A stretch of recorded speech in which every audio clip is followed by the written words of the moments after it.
एक राजा की बेटी की शादी होनी थी। बेटी की शर्त थी कि जो 20 तक गिनती सुनाएगा वही राजकुमारी का पति बनेगा, लेकिन गिनती ऐसी होनी चाहिए जिसमें सारा संसार समा जाए, और जो ये गिनती नहीं सुना पाएगा उसे 20 कोड़े खाने पड़ेंगे। ये शर्त केवल राजाओं के लिए थी। अब एक तरफ राजकुमारी का पर्ण, दूसरी तरफ एक एक करके राजा महाराजा आए। फिर सभा में राजकुमारी का स्वयंवर शुरू होता। एक से बढ़कर एक राजा महाराजा आते हैं, सभी गिनती सुनाते हैं जो उन्होंने पढ़ी हुई थी, लेकिन कोई भी ऐसी गिनती नहीं सुना पाया जिससे राजकुमारी संतुष्ट हो जाए। अब जो भी आता कोड़े खाकर चला जाता। कुछ राजा तो आगे ही नहीं आए। उनका कहना था कि गिनती तो गिनती होती है, राजकुमारी पागल हो गई, केवल हम सबकी बेइज्जती करवाना चाहती है। ये सब नजारा देखकर एक हलवाई हंसने लगा, बोला डूब मरो राजाओं, आप सबको 20 तक की गिनती नहीं आती। ये सुनकर सभी राजाओं ने उसे दंड देने को कहा। राजा ने उससे पूछा, क्या तुम गिनती जानते हो? यदि जानते हो तो सुनाओ।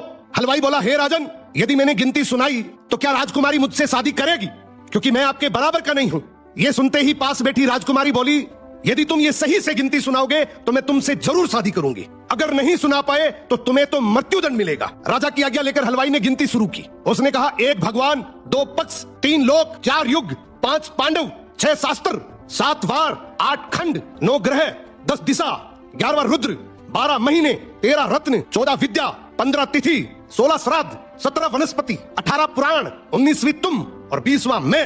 ये सुनते ही सब लोग हक्के बक्के रह गए और राजकुमारी हलवाई से शादी कर लेती है। इस गिनती में संसार की सारी वस्तुएं मौजूद हैं। तो जिंदगी में याद रखना, शिक्षा से बड़ा तजुर्बा होता है, डिग्री से ज्यादा अनुभव जरूरी है।